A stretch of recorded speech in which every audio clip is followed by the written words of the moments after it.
इस वीडियो में हम आपको कोविड-19 टीकाकरण के बारे में बताएंगे। साथ ही टीकाकरण स्थल की तैयारी के समय जो महत्वपूर्ण बातें याद रखनी है वो भी बताएंगे। कोविड-19 वैक्सीन पूर्व निर्धारित टीकाकरण स्थल पर दी जाएगी, जिसकी जानकारी टीम को दी जाएगी।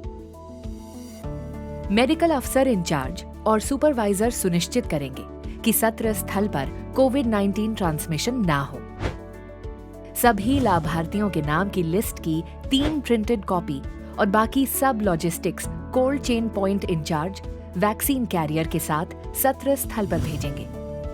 ये लिस्ट वैक्सीनेटर अफसर, प्रथम वैक्सीनेशन अफसर और द्वितीय वैक्सीनेशन अफसर के साथ साझा की जाएगी। जैसा कि आप देख सकते हैं, टीकाकरण स्थल एक चुनाव बूथ की तरह ही दिखाई देता है। इस स्थल पर कार्यरत कर्मचारी अलग अलग गतिविधियों के लिए जिम्मेदार होंगे, जैसे टीकाकरण के लिए आए लोगों की पात्रता की जांच करना, स्थल पर भीड़ का प्रबंधन करना, लाभार्थियों को सत्यापन करना, कोविड-19 वैक्सीन लगाना, लाभार्थियों की टीकाकरण में सहायता करना। टीकाकरण स्थल अस्पताल, पीएचसी, स्कूल, पंचायत घर, बारात घर, सामुदायिक भवन, टाउन हॉल जैसी जगहों पर जहां पर्याप्त स्थान हो वहां बनाए जा सकते हैं। सामाजिक दूरी बनाए रखने के लिए और इस स्थल पर होने वाली बाकी सभी गतिविधियों के सुचारू संचालन के लिए अगर जरूरत हो तो टेंट इत्यादि लगाकर अस्थायी शेल्टर भी बनाए जा सकते हैं। एक आदर्श टीकाकरण स्थल का लेआउट कुछ इस तरह होना चाहिए। अगर संभव हो तो टीकाकरण बूथ के लिए एक अलग प्रवेश और निकास होना चाहिए। हर टीकाकरण स्थल में 3 कमरे या क्षेत्र होने चाहिए। पहला कमरा प्रतीक्षालय होगा, जहां लाभार्थी टीका लगवाने के लिए अपनी बारी का इंतजार करें। दूसरे कमरे का उपयोग टीकाकरण कक्ष के रूप में किया जाए, जहां टीकाकरण होगा। और तीसरा कमरा ऑब्जर्वेशन रूम होगा, जहां लाभार्थी टीकाकरण के बाद आधे घंटे तक रुकेंगे। इन सभी कमरों में आदर्श रूप से 2 दरवाजे होने चाहिए, एक प्रवेश और एक निकास के लिए। सुनिश्चित करें कि टीकाकरण स्थल पर लाभार्थी निर्धारित दिशा में चलें, एक दूसरे का रास्ता नहीं काटें। इसके लिए निर्धारित दिशा में तीर के निशान या पैरों के निशान इस तरह से लगाए जा सकते हैं। लोगों के बीच हर समय शारीरिक दूरी बनी रहे, ये सुनिश्चित करने के लिए 2 गज की दूरी पर घेरे बनाएं। टीकाकरण स्थल के कमरे हवादार होने चाहिए, जिसके लिए कमरों की खिड़कियां खुली रखें। टीकाकरण स्थल बनाते समय आपको ये भी सुनिश्चित करना चाहिए कि प्रवेश द्वार पर हाथ धोने की सुविधा हो। प्रतीक्षालय और ऑब्जर्वेशन रूम में लाभार्थियों और वैक्सीनेशन ऑफिसर्स के लिए 2 गज की दूरी पर बैठने की उचित व्यवस्था हो।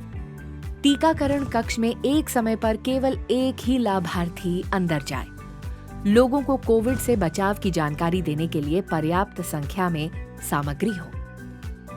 आइए देखते हैं कि टीकाकरण कक्ष बनाते समय किन बातों पर ध्यान देने की जरूरत है। वैक्सीनेटर ऑफिसर व लाभार्थी के बैठने के लिए उचित व्यवस्था के अलावा आपको सुनिश्चित करना है कि ये सभी वस्तुएं टीकाकरण कक्ष में उपलब्ध हों। 4 कंडीशन्ड आइस पैक के साथ वैक्सीन कैरियर और पर्याप्त वैक्सीन। 4 कंडीशन्ड आइस पैक के साथ एक अतिरिक्त vaccine carrier.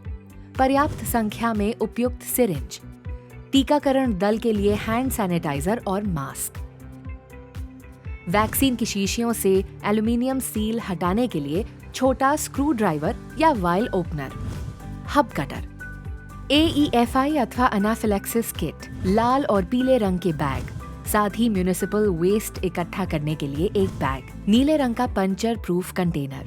Waste disposal basket. टीकाकरण स्थल के भीतर आने वाले लोगों की संख्या को सीमित करना बहुत ही महत्वपूर्ण है।